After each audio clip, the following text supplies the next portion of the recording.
नंदुरबारच्या राजकारणात महाभूकंप। 9 कोटींच्या निधी घोटाळ्याप्रकरणी माजी आमदार शिरीष चौधरींसह चौघांवर गुन्हा, बनावट लेटर हेड सहितचा गंभीर आरोप।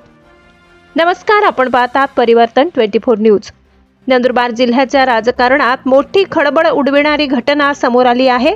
आमदार विजयकुमार गावित यांच्या नावाचे बनावट लेटर हेड आणि बनावट स्वाक्षरी तयार करून शासनाची दिशाभूल करत तब्बल 9 कोटी रुपयांचा शासकीय निधी अन्य कामांकडे वळविल्याचा गंभीर आरोप करण्यात आला आहे।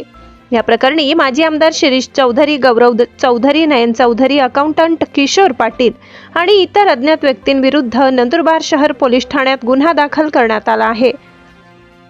तक्रारदार अशोक शिवाजी बेहेरे यांनी दिलेल्या तक्रारीनंतर प्राथमिक चौकशीत गंभीर बाबी समोर आल्याचा दावा पोलिसांनी केला आहे।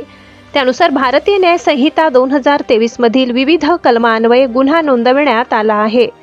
पोलिसांनी दिलेल्या माहितीनुसार आमदार विजयकुमार गावित यांनी 2022 ते 2024 या कालावधीत नंदुरबार शहरातील विविध समाजांच्या सभागृहांसाठी, मंदिरांसाठी आणि विकास कामांसाठी शासनाकडून कोट्यावधी रुपयांचा निधी मंजूर करून घेतला होता। मात्र गावित आजारी असताना त्यांच्या नावाचे 4 बनावट लेटर हेड तयार करून त्यावर बनावट स्वाक्षरी करण्यात आली आणि मंत्रालयात सादर करण्यात आल्याचा आरोप आहे। या कथित बनावट पत्रांच्या आधारे मूळ शासन निर्णयांमध्ये शुद्धी पत्रकाद्वारे बदल होऊन सुमारे 9 कोटी रुपयांचा निधी मूळ कामांऐवजी अन्य कामांसाठी वळविण्यात आला असा आरोप तक्रारीत करण्यात आलाय। यामध्ये 2 कोटी रुपयांची कामे कैलासवासी हिरालाल मगनलाल चौधरी यांच्या नावाने स्मृती उद्यान व सभागृहासाठी प्रस्तावित करण्यात आल्याचाही उल्लेख करण्यात आला आहे।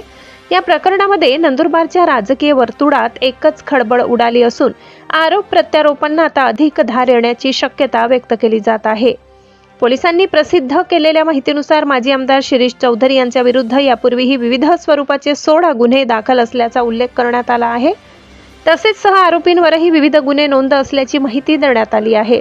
या संपूर्ण प्रकरणाचा तपास वरिष्ठ पोलीस निरीक्षक संदीप भटू पाटील यांच्या नेतृत्वाखाली सुरू असून आरोपींचा शोध सुरू असल्याचे पोलिसांनी स्पष्ट केले आहे।